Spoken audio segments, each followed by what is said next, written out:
इस वैशाख में शुक्ल पक्ष की नवमी को हमारी वैदेही का भी जन्मदिन है। वैशाख में सीता जी का जन्म हुआ है। तो अब दशरथ जी ने सोचा अब अगर हम कहीं जाएंगे तो कहीं ये ना सोचें अपने लल्ला के में रुक गए, हमारे लाली के में जाने को कर रहे। तो दशरथ जी ने कहा नहीं नहीं, हम जरूर अपनी लल्ली का जन्म मना के ही जाएंगे। वैशाख आ गया। अब वैशाख के बाद का महीना जो आया जेठ का, अब तो आज्ञा दे दीजिए। दशरथ जी से जनक जी ने कहा हमें आपत्ति नहीं है, इतनी भीषण जेठ की गर्मी, अरे सरकार हमारे दुल्हा कोमल, हमारी बेटियां कोमल, अरे गर्मी में कुम्हला जाएंगे, ये मौसम थोड़ा सा बीत जाने तो फिर चले जाना। अब आने को है आषाढ़। दशरथ जी ने सोचा अब अगर हमने विदाई नहीं ली तो आषाढ़ से शुरू हो जाएगा चातुर्मास, 4 महीना जो देवशयन करते हैं। दशरथ जी ने सोचा अब जनक जी से पूछना नहीं है, अयोध्या वासियों सामान पहले से बांध बुंधा के रखो, खाली बताना है कि अब हम जा रहे हैं। अब अगर हमने कहा तो किसी बहाने से फिर कहेंगे 4 महीना चातुर्मास यहीं बिता के जाओ, फिर कहेंगे अरे ये तो ब्याह का लग्न का वर्षगांठ आ गई, अब वो भी मना के जाओ, फिर वही चक्र शुरू हो जाएगा। तो दशरथ जी ने तैयारी बना ली। अच्छा अब आज्ञा दीजिए नहीं तो आषाढ़ लग जाएगा। अच्छा सरकार ठीक है, अब जा रहे हो तो रोकेंगे नहीं, लेकिन हम सोच रहे थे बाल भोग करके निकल जाइएगा। सुबह का आपका नाश्ता उसको बाल भोग कहते हैं। दशरथ जी ने अच्छा ठीक है, बाल भोग में क्या ही देर होगी, अब इतनी बड़ी बारात जिसका ना आदि का पता ना अंत है, इतनी बड़ी बारात। बाल भोग हुआ होते होते होते होते तो जनक जी ने कहा देखो बाल भोग होते होते अब भोजन का समय हो गया, अब हम कह रहे थोड़ा सा भोजन जीम के जाओ, फिर कब आना होगा ना कब। जब तक भोजन किया तो फिर जनक जी ने कहा महाराज भोजन के बाद यात्रा ये आयुर्वेद ये अच्छा नहीं बताता, भोजन के बाद विश्राम, तो थोड़ा विश्राम कर ले। और जब विश्राम हुई तो करते करते सायंकाल, अरे महाराज अब तो रात हो जाएगी विदा होते होते, अब आज रहने दो कल जाना। जनक जी महाराज हर प्रकार से वो जतन करते हैं कि बस ये जो दृश्य मेरी आंखों के आगे है ये ओझल ना। आप इतने लोग हैं कथा मात्र में, हम और आप जो गवा रहे हैं ठाकुर जी, हम गा रहे हैं संत कृपा प्रभु कृपा से। आप सत्य सत्य अपने दिल से पूछो, जब ये कथा का विराम दिवस आ जाएगा तो आपको अच्छा लगेगा क्या? मन के किसी कोने में कमी खलेगी कि नहीं खलेगी?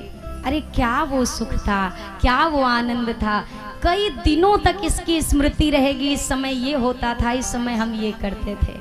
अब जरा सोचिए ना, स्वयं साक्षात परात्पर ब्रह्म जिसके आंगन में जाकर बैठे हों, वो जनकपुरवासी सोचे भी तो सोचे कैसे कि ये यहाँ से चले जाए। हर जतन ये हो रहा है कि ये ना जाए, कुछ भी बहाना कर लें पर ये जाए ना। जनक जी ने जब अगले दिन पुनः वही चीजें कही ना, तो दशरथ जी महाराज ने जनक जी के हाथों को अपने हाथों में पकड़ा, कहा जनक जी मैं सब समझ रहा हूं कि ये सब आप अपने वैदेही के प्रेम में कर रहे हो। आपके हृदय में ये बात है कि आपकी बिटिया, आपकी लाडली आपसे दूर चली जाएगी। तो जनक जी इस संसार का ये नियम है विधाता का, कोई भी बिटिया को अपने घर नहीं रख पाता है। गुरुजनों ने भी जनक जी को यही आदेश दिया है, जनक जी अब आप विदाई की तैयारी बनाइए। और आपसे कहूं, जो मिथिला नगरी इतने आनंद के सागर में हिलोरे ले रही थी, जैसे विदाई की बात मिथिला में पहुंची है, पूरे मिथिला में ऐसा लगा मानो दुखों ने, करुण रस ने आकर अपना डेरा जमा लिया। रात्रि से ही कहार सामान भरने लगे, डोली सजाने लगे। प्रातः काल का समय हो गया। जनक जी महाराज ने सूचित कर दिया था रात्रि में ही रनिवास में कि प्रातः काल हमारी चारों बेटियों की विदाई हो जाएगी। मैया सुनैना अपने हाथों से श्रृंगार कर रही हैं, अपनी गोदी में अपनी पुत्रियों को बिठाया है। 6 वर्ष की अवस्था है अभी, हमारी किशोरी जी की अवस्था मात्र 6 वर्ष की। सुनैना मैया गोद में लेकर के नारी धर्म का उपदेश दे रही है, शिक्षा दे रही है। वैदेही अपने माता पिता की यानी सास ससुर की सेवा करना, पति रुख लखी आयसु अनुसरे हो, अपने पति के रुख को देखकर कार्य करना, ये सारा उपदेश दे रही है मैया। चारों पुत्रियां नेत्रों से अश्रु बहा रही हैं, पर मां सुनैना धीरज धार कर बैठी है। इसी समय गोस्वामी जी ने दर्शन कराया। सबसे पहले मिथिला में जो जीव है, यानी कि जो पशु पक्षी इत्यादि हैं, पहले उनकी विरह वेदना का वर्णन किया। उसके बाद में नगर निवासियों और मिथिला में हमारे जनक जी और सुनैना माँ की वेदना बताई। गोस्वामी जी लिख रहे हैं, सुख सारी का जान की जाए, सुख सारी का जान की जाए, कनक पिंजरन राखी पढ़ाए, कनक पिंजरन राखी पढ़ाए, व्याकुल कहीं कहाँ वैदेही, व्याकुल कहीं कहाँ वैदेही,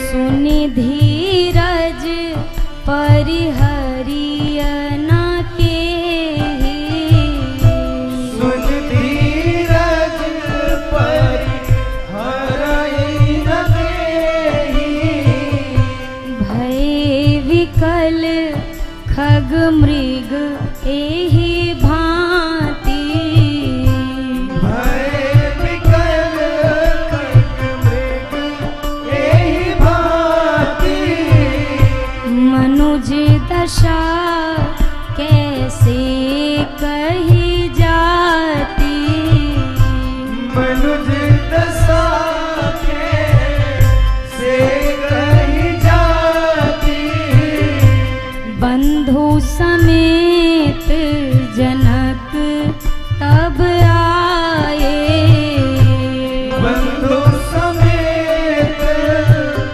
जनक तब आए, प्रेम उमगी लोचन जल छाए, प्रेम उमगी लोचन जल छाए, लीन राय उरलाय जानकी, राय उरलाय जानकी, मिट्टी महामर जाद ज्ञान की, मिट्टी महामर जात ज्ञान की, मिट्टी महामर जाद ज्ञान की। श्री जनक जी महाराज माँ वैदेही का सुंदर शोला श्रृंगार किया गया है। सुनैना मैया सजा रही हैं। माँ वैदेही के द्वारा पोषित पक्षी हैं जिनका नाम है सुख और सारिका। उन्हें भी सूचना मिल गई है, बात फैलते फैलते कि वैदेही की विदाई हो रही है।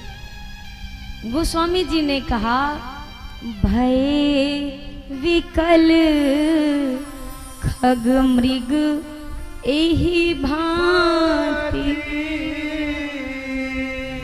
वो पशु पक्षी वैदेही के विदाई की बात को सुनकर इतने व्याकुल हो गए हैं, बार बार कहते हैं हमें भी कोई कृपा करके हमारी वैदेही के साथ भेज दो। अब ये मिथिला नगरी हमें नहीं रहनी है। गोस्वामी जी कहते हैं अगर पशु पक्षी की ये दशा है तो मैं किस प्रकार से मिथिला में रहने वाले लोगों के हृदय की वेदना का वर्णन करूं। मनुज दशा कैसे कही जाती। मानव के भीतर क्या स्थिति चल रही होगी उस पल ये कोई कलम या कोई शब्द नहीं बता सकते। गोस्वामी जी ने आगे लिखा, उसी मध्याह्न रनिवास के भीतर जनक जी का आगमन हुआ। जनक जी महाराज ने दूर खड़े होकर सर्वप्रथम जैसे देखा माँ किशोरी को, अपनी चारों पुत्रियों को। जनक जी महाराज के विषय में कहा जाता है ये परम वैरागी जनक हैं, विदेह राज। विदेह क्यों कहा गया?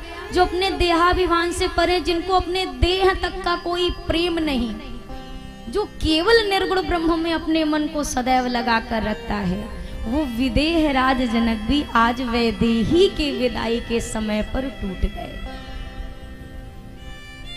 प्रेम उमगी लोचन जल छाए। जनक जी महाराज के नेत्रों में प्रेम का जल भर आया।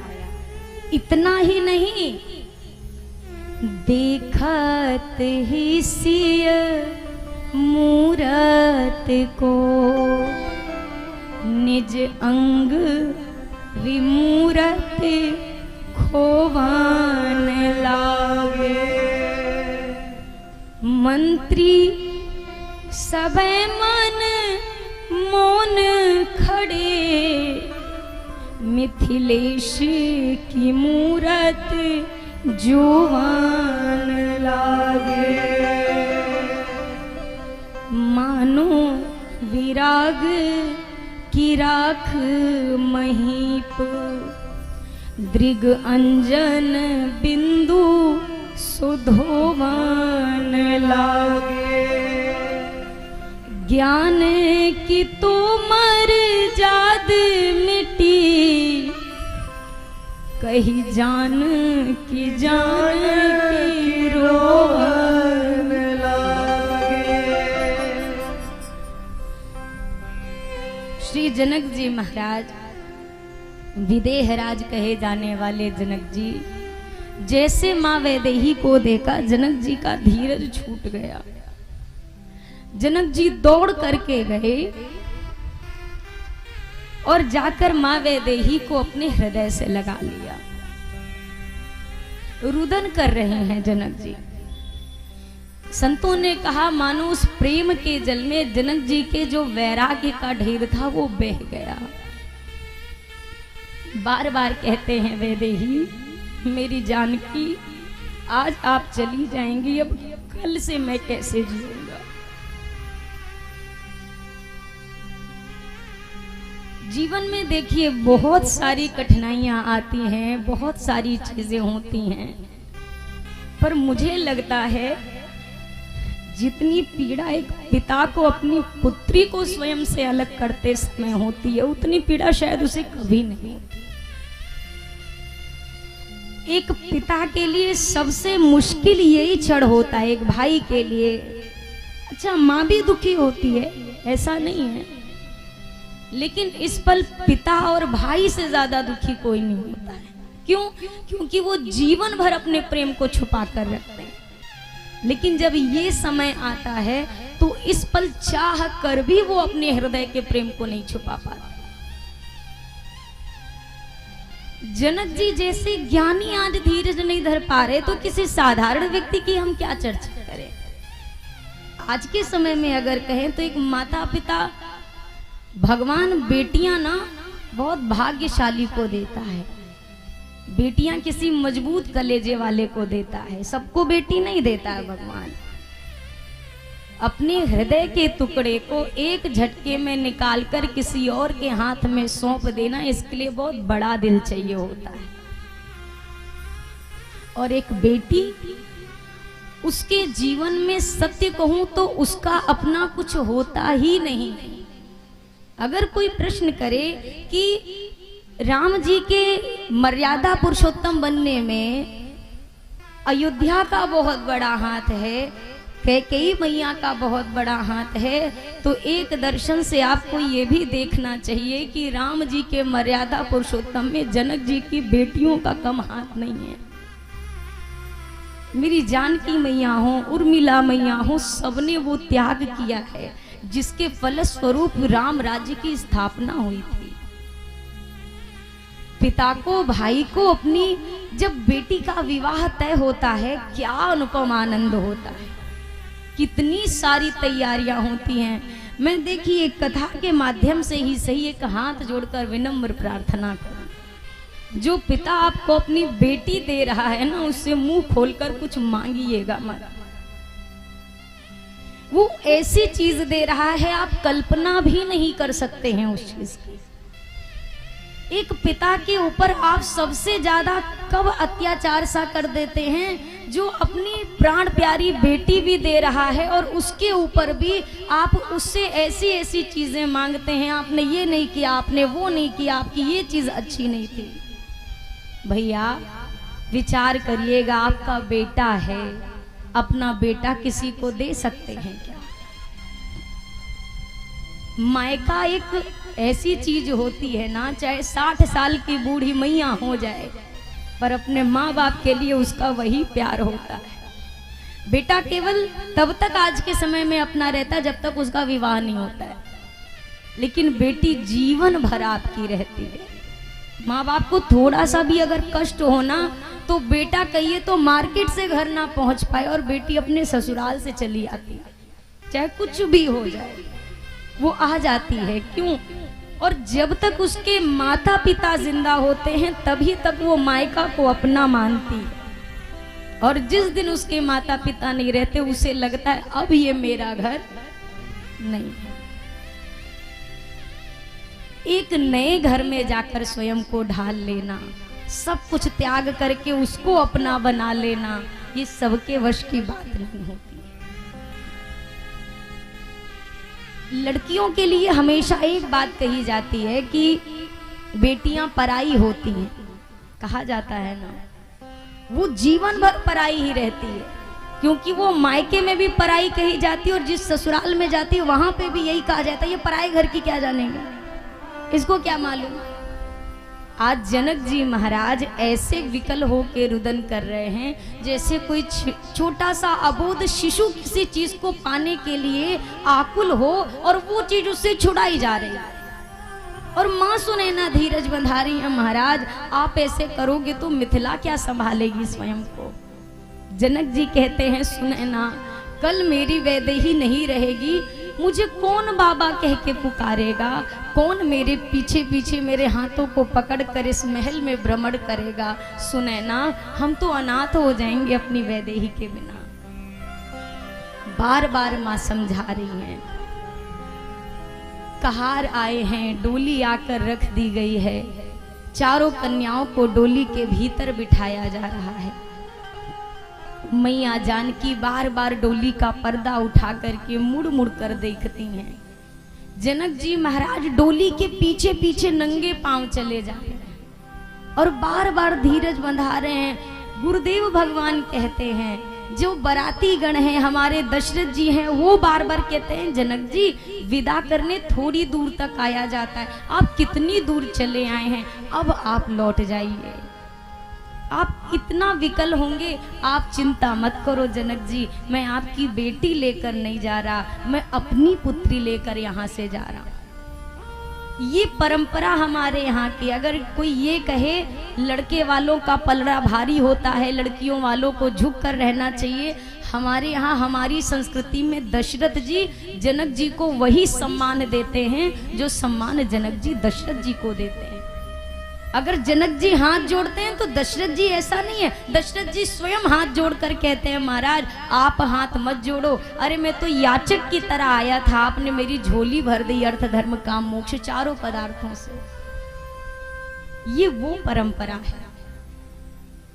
बारात विदा हो रही है, राजा जनक जी की एक बेटी सीता, एक बेटी सीता से हो रघुवर ली जा, से हो रघुवर ली जा। राजा जनक जी की एक बेटी सीता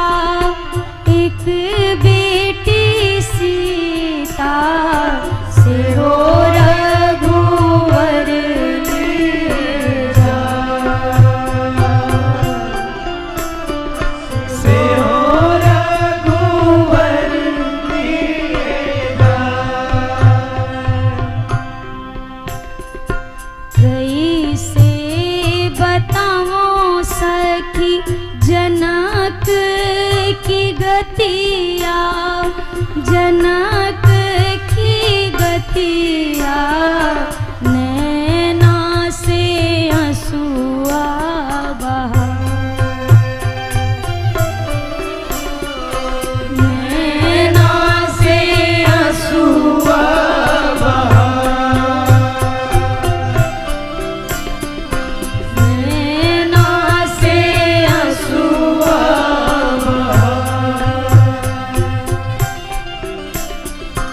बिरही सुनना रानी अंगना में बिलखे, अंगना में बिलखे, जैसे बछड़ा बीनुगा, जैसे बछड़ा बीनुगा, जैसे बछड़ा बीनुगा, प्राण ते प्यारी बेटी भइले पराई, भइले पराई, बेटुई बिना कैसे जिय जा, बेटी बिना कैसे जिया जा, बेटी बिना कैसे जिया जा, राजा जनक जी की एक बेटी सीता, एक बेटी सीता, से हो रघुवर लिए जा, से हो रघुवर लिए जा, और नैना से आंसुआ बहा, नैना से आंसुआ बहा, और जैसे बछड़ा बीनुगा, जैसे बछड़ा बीनुगा, ओ बेटी बिना कैसे जिए जा, बेटी बिना कैसे जिया जा। श्री जनक जी महाराज माँ सुनैना धीरज बंधाकर महल में वापस लाती हैं। किसी तरह जो लेकर आई थी, जैसे जनक जी भीतर आए, खाली मंडप देखा, खाली महल देखा, पुनः जनक जी महाराज व्याकुल हो उठे। यही प्रकृति का नियम है, यही संसार का चक्र है। जहाँ एक ओर सुख है वहाँ एक ओर विकलता है। अब तक मिथिला आनंद में थी, अयोध्या उदास थी, अब मिथिला में उदासी है और अयोध्या में आनंद हो गया। भक्ति भगवान मिथिला में अपने प्रेम को विराजमान करके मेरे राघव जी मेरी सियाजू को लेकर के अयोध्या धाम पहुंचे। अयोध्या धाम में भव्य स्वागत माँ कौशल्या, माँ सुमित्रा, माँ कैकेयी ने बारात का किया है। विवाह के प्रसंग पर मैं ज्यादा कुछ नहीं, बस एक मैं विनती करूंगी, जहां तक मेरी आवाज लाइव या आप सबके द्वारा पहुंच सक रही है। विवाह में सब चीजें ठीक हैं, लेकिन आप वर पक्ष के हों या बारात में जाएं, प्रयास करिए कि बेटी के घर वालों से या कन्या पक्ष से आप मुख खोलकर कुछ मांगो नहीं। आपको जो मिले स्वेच्छा से। मुझे जहां तक अनुभव है, कोई पिता कभी ऐसा नहीं सोचता कि बिटिया को कम दे के भेजूं। अपने हिसाब से वो सब कुछ देना चाहता है। कई लोग कहते हैं अरे आपके मानस की कथा में भी तो देखो ना, जनक जी ने कितना दहेज दिया और दशरथ जी ने लिया। जनक जी ने दिया है पर दशरथ जी ने मांगा नहीं है। आप कहीं एक प्रसंग ऐसा उठाकर दिखा दीजिए कि दशरथ जी ने कहा हो। जनक जी अपनी स्वेच्छा से दे रहे हैं और कितना दिया, इतना दिया कि अयोध्या में आज भी मणि पर्वत नाम का स्थान है। इतने मणि माणिक के आभूषण आए कि पूरा एक पर्वत तैयार हो गया, राजकोष भर गए। जो बचा हुआ था दशरथ जी ने कहा उसे एक जगह इकट्ठा कर दो। इतना कुछ दिया था कि मणियों का पर्वत एकत्र हो गया और उस स्थान का नाम ही पड़ गया मणि पर्वत। आज भी वो स्थली अयोध्या धाम में विराजमान है। मांगिए नहीं, बिन मांगे मोती मिले और मांगे मिले ना। अगर स्वाभिमानी स्वयं को कहते हैं तो स्वाभिमान में कभी ऐसे हाथ फैलाना नहीं सिखाया जाता। अगर स्वयं को राम जी का, कृष्ण जी का कहते हैं तो कुछ तो मानवता भीतर हो। बारात अयोध्या वापस आई है, माताएं राह निहार रही हैं कि